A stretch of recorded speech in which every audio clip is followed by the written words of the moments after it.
नमस्कार दोस्तों, मेरा नाम शिफ्ता खान है और आप देख रहे हैं स्टोरी मेकर्स। आज हम एक ऐसे टॉपिक के बारे में बात करने जा रहे हैं जो हर घर की दूसरी बीमारी बन चुकी है, नसों और घुटनों की बीमारी। क्या आप जानना चाहते हैं कि स्लिप डिस्क, फ्रोजन शोल्डर, घुटनों का गैप, ऑटिज्म जैसे इश्यूज का नेचुरली इलाज कैसे किया जा सकता है? आज हमारे साथ जुड़े हैं डॉक्टर हेमंत जय सिंह, जो इन सारे इलाजों का नेचुरली सोल्यूशन निकालते हैं, जो कि एक रिनाउंड रूमेटोलॉजिस्ट हैं, पीडियाट्रिक न्यूट्रिशनिस्ट हैं और नर्व थेरेपी के फाउंडर भी हैं। सर, मैं आपका बहुत बहुत वेलकम करना चाहती हूँ। सर, सबसे पहले हम बात करेंगे कि नर्व थेरेपी क्या चीज़ है और क्या ये बात सही है कि आप नर्व थेरेपी के फाउंडर हैं? जी, नर्व थेरेपी एक साइंस है जिसमें नसों की दवा ना देते हुए, जॉइंट्स की दवा ना देते हुए, नसों को दबा के, जॉइंट्स को दबा के ठीक किया जा सकता है। आपने पूछा कि फाउंडर है, इस चीज का हमें कॉपीराइट इंडियन गवर्नमेंट से मिला हुआ है, जो कि हमें काफी मेहनत के बाद काफी 3 साल लग गए थे। कॉपीराइट का मतलब होता है कि इसमें हमने नए पॉइंट्स बनाए हैं, कौन सी नस कहाँ से निकलती है, कौन सी नस कौन से डिसऑर्डर के लिए उपयोगी है, उस चीज के लिए हमने उस पर अध्ययन किया। तो उसके बाद हमने उसका कॉपीराइट लिया, तो इंडियन गवर्नमेंट से हमें कॉपीराइट मिला।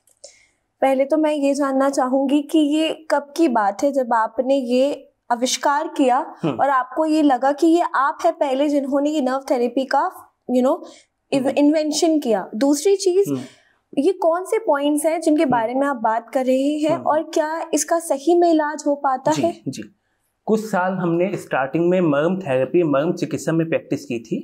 उसमें क्या होता है, एक्यूप्रेशर पॉइंट्स होते हैं। कोई भी दिक्कत क्यों ना हो, घुटनों में गैप हो, ऑटिज्म हो, उसमें एक ही पॉइंट होते हैं, एक्यूप्रेशर पॉइंट। हाँ, जो मर्म थेरेपी हमने स्टार्टिंग में की थी। आपने पूछा आइडिया कैसे मिला, क्यों, कैसे हुआ, तो उसका हम ये जवाब देना चाहते हैं। तो जब हमने देखा पेशेंट ठीक नहीं हो पाते हैं, तब हमने नसों पे, जॉइंट्स पे अध्ययन शुरू किया। तो उससे हमने नए पॉइंट्स निकाले। तो उसके बाद 2017 में हमने कॉपीराइट के लिए आवेदन दिया, जो कि उसके बाद एप्लीकेशन नहीं अप्रूवल हो पाई थी। फिर उसके बाद फिर से हमने अप्लाई किया, जो कि अब हमें 2023 में अप्रूवल इंडियन गवर्नमेंट से मिल गया है। ओके, सो अप्रूवल मिलने के बाद क्या रिएक्शन था आपका? काफी अच्छा रिएक्शन है, मतलब हमने जो पेशेंट्स पे अप्लाई किया, काफी अच्छा रिएक्शन दिखा। जो लोग व्हील चेयर पे थे, जो लोग चल नहीं पाते थे, चलने लग गए। कई बच्चे ऑटिज्म के, सेरेब्रल पाल्सी के बैठ नहीं पाते थे, बैठना शुरू हो गए। अब हम आपको आपके शो में ये बताएंगे, आपने पूछा कौन कौन से पॉइंट्स हैं। जी, आज कुछ ऐसे पॉइंट्स को हम बताएंगे जिससे slip disc, paralysis, fits, frozen shoulder, paralysis, किसी भी, हाँ, चाहे बेल्स पाल्सी हो, फेशियल पैरालिसिस हो, बॉडी पैरालिसिस, हाँ, कोई भी हो। उसके अलावा फिट्स, जो बच्चे बोल नहीं पाते हैं, डिलेड लैंग्वेज माइलस्टोन्स के केस आते हैं, cerebral palsy, autism, cervical spondylosis, उनके आज हम पॉइंट्स आपको बताएंगे। जी, सबसे पहले हम स्लिप डिस्क पैरालिसिस पे चलते हैं। ठीक है। सबसे पहले पेशेंट को आप बोलें कि वो साइड लेके लेटे, करवट लेके लेटे। आपको सीधे हाथ के अंगूठे से हिप जॉइंट पे 30 to 40 टाइम्स दबाना है। उसके प्रेशर जेंटली, हाँ, ज्यादा प्रेशर नहीं दबाना, नहीं लगाना उसमें, जेंटली। उसके बाद पेशेंट को बोला जाएगा साइड चेंज। उसके बाद वैसे ही हिप जॉइंट पे 30 to 40 टाइम्स आपको हल्का से जेंटली अप्लाई करना है। फिर उसके बाद पेशेंट को बोला जाएगा कि आप उल्टा लेटें, पेट के बल। उसके बाद कॉकेक्स रीजन से ऊपर सैक्रम का हिस्सा होता है, उस पे जो डिस्क है, उसके जो एजेस हैं, जो एटलस होता है, उस पे आपको जेंटली स्टिमुलेट करना है। सर, अगर हम इसको और आसान भाषा में समझा सके तो हमारे व्यूअर्स के लिए बहुत आसान होगा, क्योंकि वो ये वीडियो देख ही इसलिए रहे हैं कि घर बैठे बैठे नेचुरल इलाज मिला जा सके, क्योंकि डॉक्टर्स की फीस आज इतनी है, बढ़ रही है पर डे। तो आप थोड़ी इजी लैंग्वेज में, विदाउट यूजिंग डॉक्टर्स लैंग्वेज, क्योंकि क्या होता है, जो डिस्क है उसके, मैं यही बोलूंगा, जो एजेस होते हैं, डिस्क पे नहीं दबाना, नहीं तो दिक्कत हो जाती है। जो कोने जैसे हैं उसके एजेस पे जेंटली आपको स्टिमुलेट करना। आप साइड में वीडियो देख सकते हैं टीवी स्क्रीन पे कैसे किया जाएगा, ठीक है। उससे चलते चलते आपको नीचे जाना है। फिर उसमें जो लिगामेंट होता है, पीसीएल लिगामेंट, उस पे आपको उंगली ऐसे ऐसे चलाने, दबाना नहीं है, ठीक है। उसके साथ साथ आपको पाँव का मूवमेंट उसमें करना है, जिससे जैसे आप देखते हैं लोग चल नहीं पाते हैं, लचक होती है, व्हील चेयर पे होते हैं, वो ठीक हो जाते हैं। उसके बाद आपको स्पाइनल कॉलम पे आना है, रीढ़ की हड्डी पे। उस पे कई हिस्से होते हैं, cervical, thoracic, lumbar, sacrum, coccyx. तो एक एक हिस्से में, जैसे जो डिस्क है आपको डिस्क पे जो अभी आपने बोला इजी भाषा में, जी, तो उसमें एटलस ना बोलते हुए जो एजेस हैं उसको हल्का हल्का स्टिमुलेट करना है। ठीक है, ये बात तो हो गई स्लिप डिस्क पैरालिसिस वाले केसेस की। ठीक है, ये उनके पॉइंट्स होते हैं जो कि बहुत इजी वे में हमने आपको बताए। ठीक है, फिर और भी प्रॉब्लम्स जैसे फ्रोजन अब हम शोल्डर। आते हैं फ्रोजन शोल्डर पे। इस पे आप एक्रोमिक क्लेविकुलर जॉइंट, एक्रोमियन जॉइंट, ये यहाँ पे होता है, आप अभी स्क्रीन पे देख सकते हो जॉइंट कहाँ होता है। तो उस पे आपको अंगूठा लगाना है सीधे हाथ का, आपको जेंटली प्रेस करना है। ठीक है, उसके बाद ह्यूमरस बोन से मिड पॉइंट से आपको नीचे की तरफ अंगूठे से दबाते हुए चलना है। उससे पेशेंट अगर 3 महीने 4 महीने से हाथ, कई लोग कहते हैं फिजियोथेरेपी ले चुके हैं, उठाने में असमर्थ हैं, तो उसमें काफी देखने को अच्छा रिजल्ट मिलता है जी। अब आते हैं सर्वाइकल स्पॉन्डिलोसिस पे। कई लोगों ने आपने देखा होगा कि वर्टिगो बताते हैं, चक्कर आते हैं जी, है ना, बैक में स्टिफनेस है, नेक में स्टिफनेस है। C1 से C7 के बीच में जब डिस्क बल्ज होने लग जाती है, ऑस्टियोफाइट्स बताते हैं डॉक्टर्स, तो उस केस में स्पॉन्डिलाइटिक चेंजेस आने लग जाते हैं सर्वाइकल रीजन में। तो उसमें क्या किया जाएगा, C1 से C7 के बीच में जो डिस्क है वही प्रोसेस किया जाएगा, हल्का हल्का स्टिमुलेट किया जाएगा, जेंटली आपको हल्का सा दबाना है, ज्यादा नहीं। ठीक है, फोरामेन मैग्नम इस हिस्से को नहीं दबाना है। ठीक है, तब प्रॉब्लम आ जाएगी। अब बात की जाएगी फिट्स की। कई लोग होते हैं कि फिट्स आते हैं, जो एपिलेप्सी जो कहा जाता है, तो उसमें क्या है, आपको पैराइटल बोन से दोनों हाथ के उंगली अंगूठे को यहाँ लगा के स्कल पे, हेड पे, वहां से स्टिमुलेट करना है।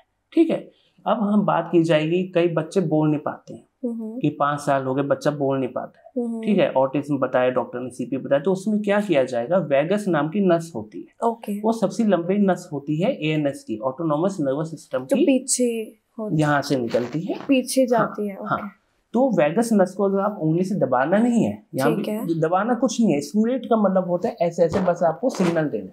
ठीक है, आपके माइंड पे सिग्नल जाएगा। ठीक है, कौन सी नस है ऐसे, तो वो माइंड पे सिग्नल जाते हैं, खुलने लग जाते हैं, ब्लड सर्कुलेशन पहुंचने लग जाता है। ओके, उसके साथ में मैक्सिला, है ना, जाइगोटिक होता है, जाइगोमा और मैक्सिला, मैंडिबल, आप इन बोन्स को स्टिमुलेट करेंगे। ठीक है, और हियोड बोन से यहाँ से स्टिमुलेट करेंगे तो उसमें काफी अच्छा रिस्पॉन्स देखने को मिलता है। ये थायराइड कार्टिलेज के ऊपर होता है, जॉ के नीचे होता है, बस यहाँ पे हल्का हल्का यहाँ से लेके आपको ऐसे ऐसे अगर आप स्टिमुलेट करेंगे तो बच्चे बोलना शुरू हो जाते हैं। जो जिन्हें बचपन से बीमारी होती है, नहीं बोलने की, नहीं सुनने की, उनके लिए भी ये इलाज कारगर है। नस होती है बिल्कुल, जो सुन नहीं पाते हैं, कॉक्लियर नस यहाँ से निकलती है कान के उसमें, तो आप उससे अगर स्टिमुलेट करेंगे तो वो बच्चा यहाँ पे, हाँ, तो सुनना शुरू हो जाता है। टाइम टेकिंग है बट उसमें रिस्पॉन्स देखने को मिल जाता है।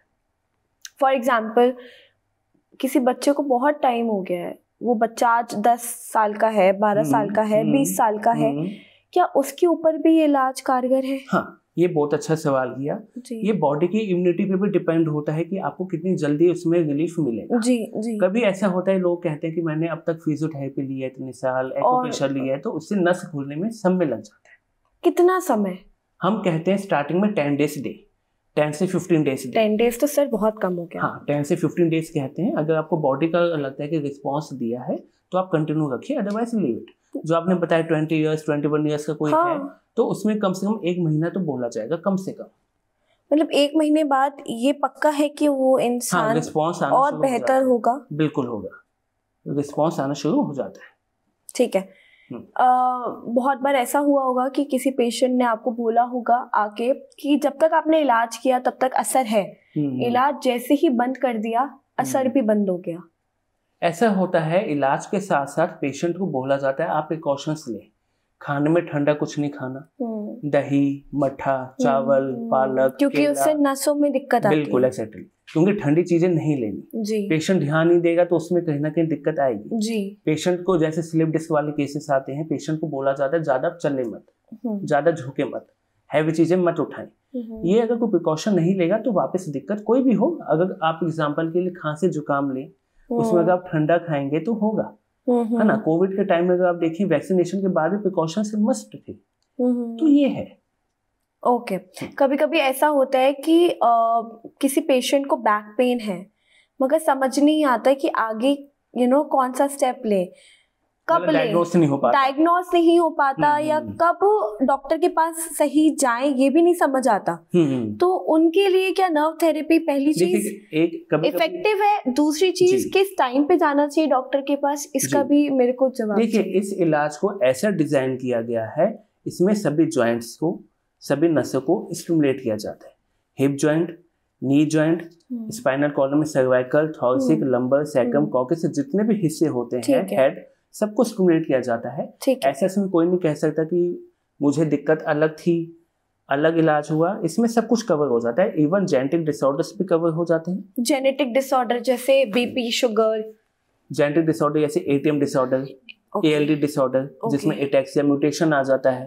ALD को कहा जाता है एड्रेनोलेकोडिस्ट्रोफी, है ना। ऑटोइम्यून डिसऑर्डर जैसे कि GB सिंड्रोम, ठीक है, एनकाइलोजिंग स्पॉन्डिलाइटिस, रूमेटोइड आर्थराइटिस, तो ये सब इसमें कवर हो जाता है। ऐसा कोई नहीं कह सकता कि मुझे दिक्कत अलग थी, इलाज अलग हुआ, है ना। सपोज अभी आपने पूछा कि बैक पेन है, डायग्नोस नहीं हो पाया, इट माइट बी पॉसिबल, हो सकता है उनको कोई ऑटोइम्यून डिसऑर्डर हो साथ में, बैक पेन के साथ हो सकता है ना। तो उसमें सब कुछ कवर हो जाता है क्योंकि ब्लड सर्कुलेशन वहां पहुंच रहा है, दिमाग पे सिग्नल जा रहा है। तो उसमें ऐसा नहीं होगा कि भाई बैक का इलाज हुआ, मुझे तो GB सिंड्रोम था।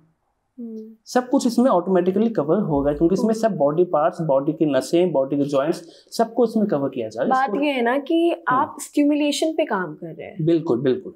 तो इसमें कोई ऐसा नहीं है कि एक नस दब गई तो दूसरी नस पे असर हो गया। देखिए, नस पर्टिकुलर नहीं है। एग्जाम्पल के लिए साइटिका नस, ये कौन सी नर्व की बात? ये क्या होता है, बैक पेन आपने सुना होगा, है ना। तो साइटिका नस जो निकलती है यहाँ पे हिप रीजन से नीचे से निकलते हुए पाँव में जाती है। अगर हम लंबर रीजन को स्टिमुलेट करेंगे तो साइटिका नर्व ऑटोमेटिकली स्टिमुलेट हो जाएगी। तो कहना गलत होगा कि नस दब गई है, ठीक है। जैसे वैगस नस है, मैंने बताया कि यहाँ से निकलती है, बस आपको ऐसे स्टिमुलेट करना, दबाना नहीं है। क्योंकि क्या होता है, पेशेंट की नस तो पहले से दबी हुई है और उसको दबा दिया तो फिर वो तो किसी काम की नहीं। देखिए, पेशेंट की नस दबी हुई है तब वो डॉक्टर के पास आएगा। एक्सरे रिपोर्ट, MRI रिपोर्ट में दबी हुई है तभी वो डॉक्टर के पास आया है, ठीक है। तो इसमें इस इलाज में जो मिथ है कि नस नहीं दबती है, सबसे पहले तो ये बात, इसमें खाली इलाज या तो पॉजिटिव मिलेगा या नहीं मिलेगा। इसका कोई साइड इफेक्ट, नेगेटिव कॉन्सिक्वेंस नहीं है, ठीक है। डॉक्टर बहुत बड़ा टर्म है, आप डॉक्टर से अलग कैसे हैं? क्योंकि बहुत सारे बड़े बड़े डॉक्टर्स हैं जिन्होंने बड़े बड़े इलाज किए हुए हैं, और अगर वो ये वीडियो को देख रहे हैं तो आप क्या कहना चाहते हैं, या लोग जो देख रहे हैं वो क्यों डॉक्टर के पास ना जाके आपके पास आए? पहली चीज आप ये बोल रहे हैं कि आप 7 से 10 दिन मैक्सिमम 1 महीना आप लेंगे उसको ठीक करने में, और ये आप गारंटीड बोल रहे हो कि हम ठीक करके देंगे, तो वो डॉक्टर के पास क्यों ना जाए और आपके पास क्यों है? डॉक्टर के पास जब जाते हैं, डॉक्टर उसमें कुछ मेडिसिन देते हैं प्लस एडवाइस करते हैं फिजियोथेरेपी। ले दे के बात वही आ गई, वही एडवाइस करते हैं फिजियोथेरेपी। आप 3 महीना 6 महीना करवाइए, जब ठीक नहीं होता बाद में ऑपरेशन। फिजियोथेरेपी ना करवाते हुए नर्व थेरेपी एक उसमें सब्सटीट्यूट निकाला गया, ठीक है। इसलिए डॉक्टर के पास मतलब ये है कि इसके काफी अच्छे पॉजिटिव इसमें इफेक्ट देखने को मिले हैं, ठीक है, ये बात। तो अभी आपने फिजियोथेरेपी की बात करी, एक्यूप्रेशर, मार्मा थेरेपी, कीरोप्रैक्टिक, ये इससे कैसे डिफरेंट है? फिजियोथेरेपी में हालांकि मैं इतना स्पेशलिस्ट उसमें नहीं हूँ, ना डिटेल नहीं बता पाऊंगा, लेकिन ये है कि उसमें एक्सरसाइज की जाती है, उसमें मालिश टाइप की कह सकते हैं, या इलेक्ट्रोड लगा के सिकाई की जाती है। मशीन्स भी आजकल आ गई हैं, है ना। हाँ। जैसे गैप मैंने बताया स्लिप डिस्क में कहा जाता है डिस्क बल्ज हो गई है ना, गैप उसमें कम हो गया, तो फिजियोथेरेपी से गैप बिल्कुल नहीं ठीक हो पाएगा। क्यों? क्योंकि वो ऑपरेशन की तरफ जाएगा पेशेंट, उससे खाली बैक पेन में कुछ खाली उसको रिलीफ मिलेगा, ठीक है।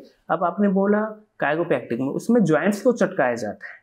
अच्छा, वो जो ऐसे ऐसे उंगलियां करते हैं पैरों की, वही बात हो रही है, वही बात होती है। ओके। और जैसे मर्म चिकित्सा, उसमें भी एक्यूप्रेशर कुछ पॉइंट्स होते हैं, जैसे गुल्फ, आर्नी, ओरवी इस नाम के पॉइंट्स होते हैं, स्थपनी मर्म, तो ये पर्टिकुलर पॉइंट्स हैं, ठीक है। उसमें इलाज नहीं किया जाता। इसमें बैक पेन है तो उसमें आराम आ जाएगा कुछ टाइम के लिए, है ना, ये पेन के लिए बस कह सकते हैं। नर्व थेरेपी इलाज पे फोकस करती है, इलाज पे फोकस करती है क्योंकि गैप कम होगा, इसको नॉर्मलाइज से लेके आना और जड़ों से ठीक करते हैं। बिल्कुल। हमने यूट्यूब चैनल पे लाइव वीडियो अपलोड की हुई है, नहीं देखी है मैंने, पे आए थे, हमने एक्सरे रिपोर्ट अपलोड की हुई है। जैसे जिनका गैप ज्यादा हो गया था घुटनों में, तो इलाज के बाद 3 महीने के बाद एक पेशेंट है, उनका गैप कम हुआ है, हमने एक्सरे रिपोर्ट बिफोर आफ्टर डाल के अपलोड की हुई है।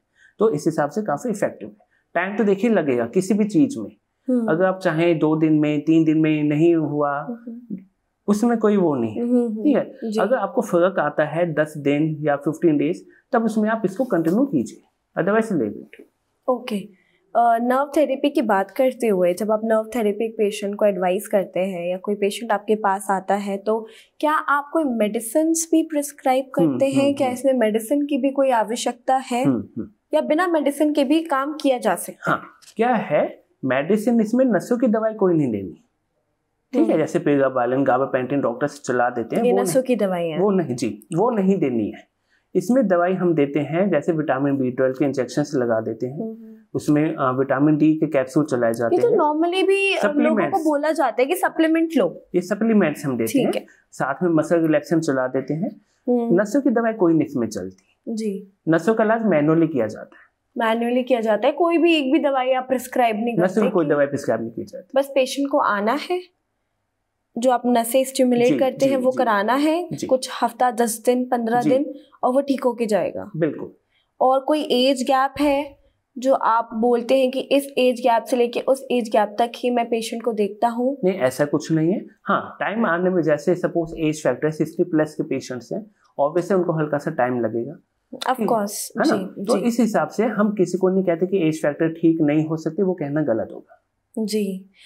जैसे बैक पेन की हमने बात करी है, बैक पेन अब ऐसी बीमारी हो गई है कि ऐसा नहीं है कि 40 के बाद ही बैक पेन हो रहा है। आजकल 15 साल की बच्ची को भी बैक पेन की बीमारी हो रही है। क्यों? क्योंकि इतना स्पोर्ट्स नहीं है, इतना खेल कूद नहीं है जितना पहले हुआ करता था। अब एकदम से बच्चा कभी भागने लगता है तो उसको बैक पेन होने लगता है ना। लड़कों में भी देखा जा रहा है कि बैक पेन, स्ट्रेस की वजह से भी बैक पेन हो रहा है, पूरी बॉडी में पेन हो रहा है, जॉइंट पेन हो रहा है।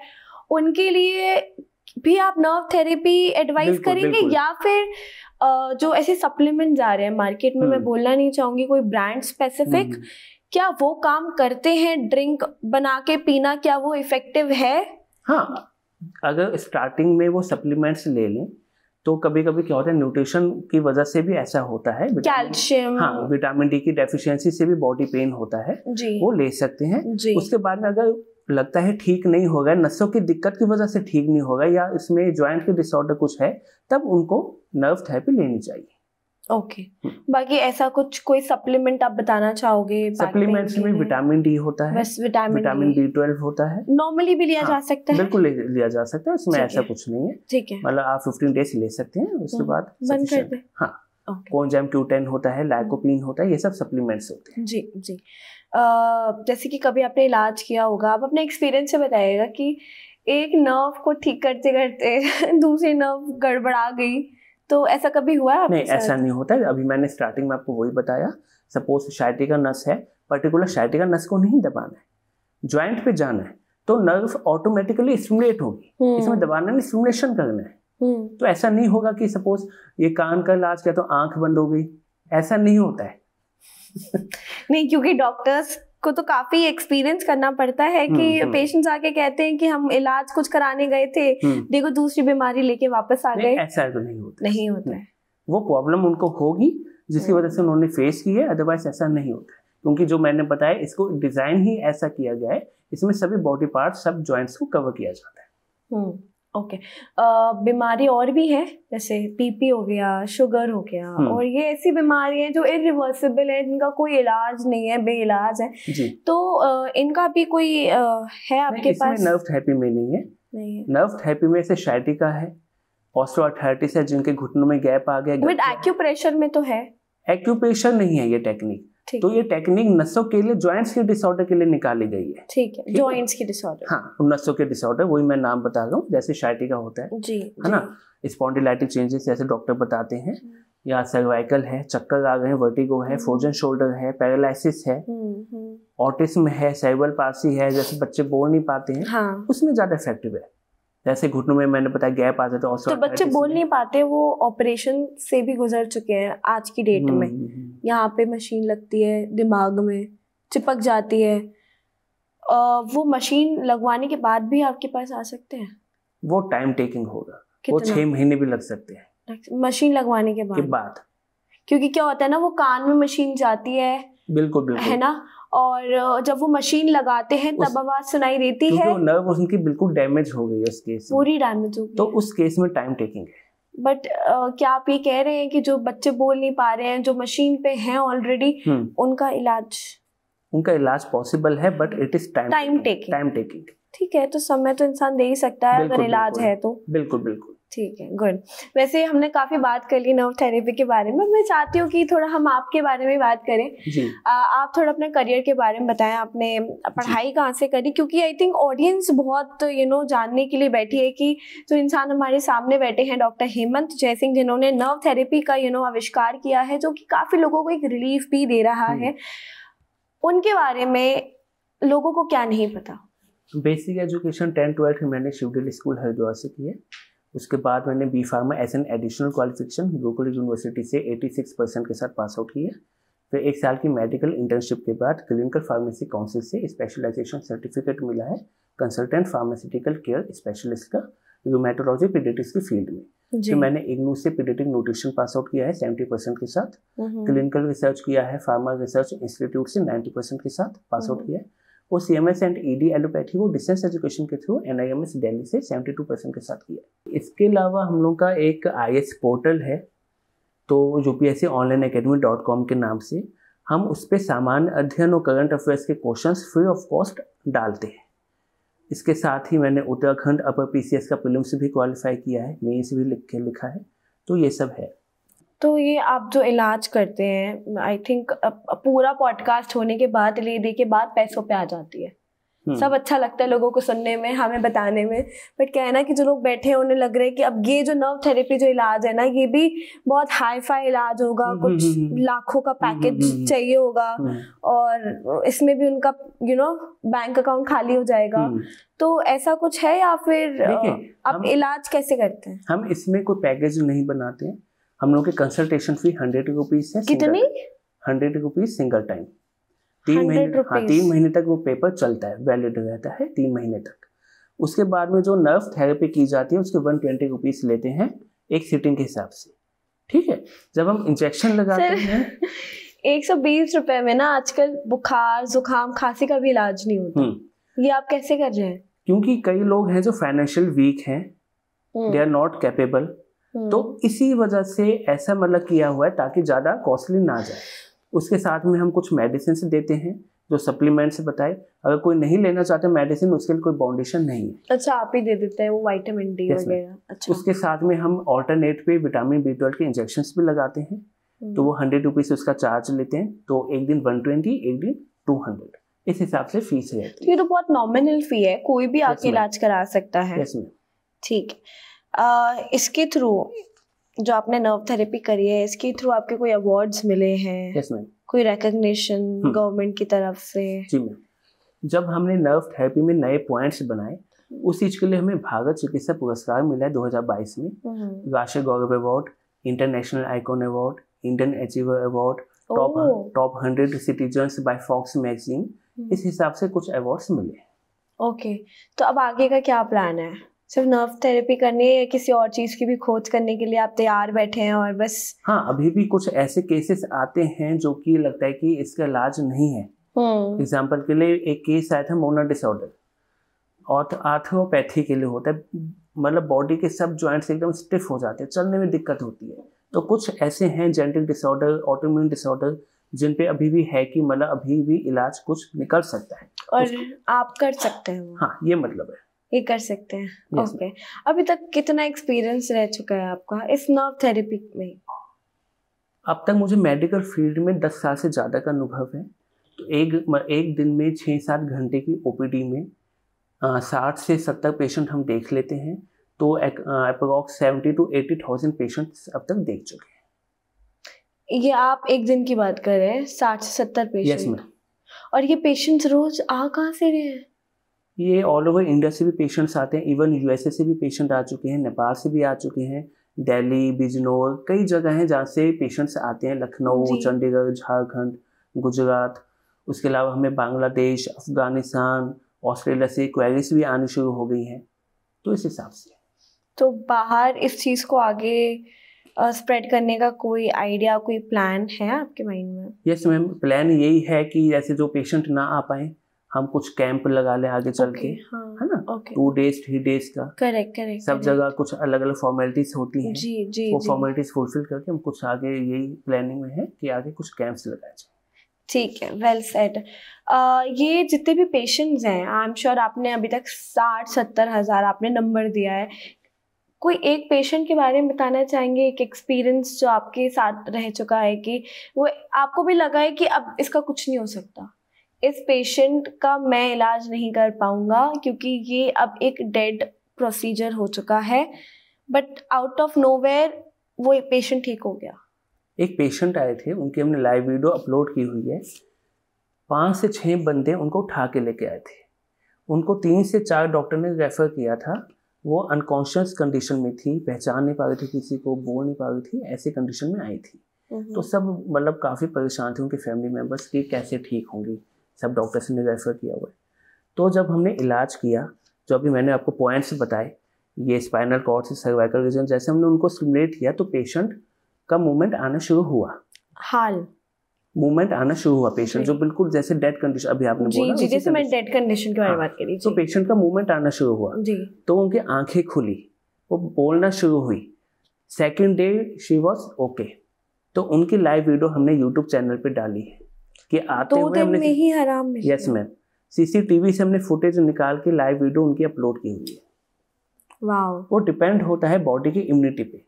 किसी को 3 महीने, किसी को 6 महीने, किसी को 10 दिन, किसी को 1 दिन, वो डिपेंड होता है बॉडी की इम्यूनिटी पे। वाओ, ये तो चमत्कार है कि 2 दिन में आपने एक डेड पेशेंट को ठीक कर दिया। उसकी लाइव वीडियो भी है, हमने कई पेशेंट्स को फोन नंबर। उनका रिएक्शन क्या था? दे वर हैप्पी, बहुत खुश थे। ऑब्वियसली। Thank you sir. ये तो बात हो गई नसों की, नर्व थेरेपी की। आप कोई और भी इलाज करते हैं इसके अलावा? हम लोग के सेटअप में एक और डॉक्टर बैठी हैं, डॉक्टर वीनू जे बहल। उनके पास फाइब्रॉइड का बहुत अच्छा इलाज है। उनके पास भी कई पेशेंट्स आते हैं, तो नसों का, जॉइंट्स का इलाज का जो सेक्शन है वो हमारे पास है। जो फाइब्रॉइड का, जो गायनी का जो सेक्शन है वो उन डॉक्टर के पास है। अच्छा, आप साथ में काम करते हैं? यस, तो हम लोग के सेटअप में इन सब चीज़ों का इलाज दिया जाता है। Okay. Well said. Thank you so much Hemant Jaisingh sir, आपका यहाँ आने के लिए, ना सिर्फ यहाँ आने के लिए बल्कि नर्व थेरेपी का खोज करने के लिए और लोगों को बताने के लिए, और सबसे बड़ी बात है कि इस इलाज को आप कितने कम पैसों में कर रहे हैं, वो बहुत बड़ी बात है, बहुत बड़ा, सबसे बड़ा अचीवमेंट मैं तो कहूँगी आपका यही है। Apart from gold medallist, university topper और भी सारी चीज़ें, आई थिंक ये आपका सबसे बड़ा अचीवमेंट है। और जो लोग कहते हैं ना कि जो दुआ लगती है वो सबसे बड़ी कमाई होती है एक इंसान की, तो आई डोंट नो पता नहीं कितने लोगों की आपको दुआ लग रही होगी इस समय।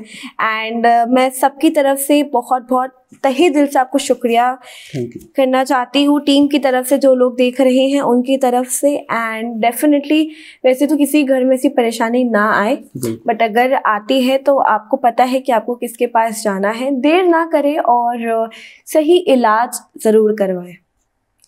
ये थी आज की कहानी। मैं आपसे फिर मिलूंगी। मेरा नाम शिफ्ता खान है और आप देख रहे हैं स्टोरी मेकर्स।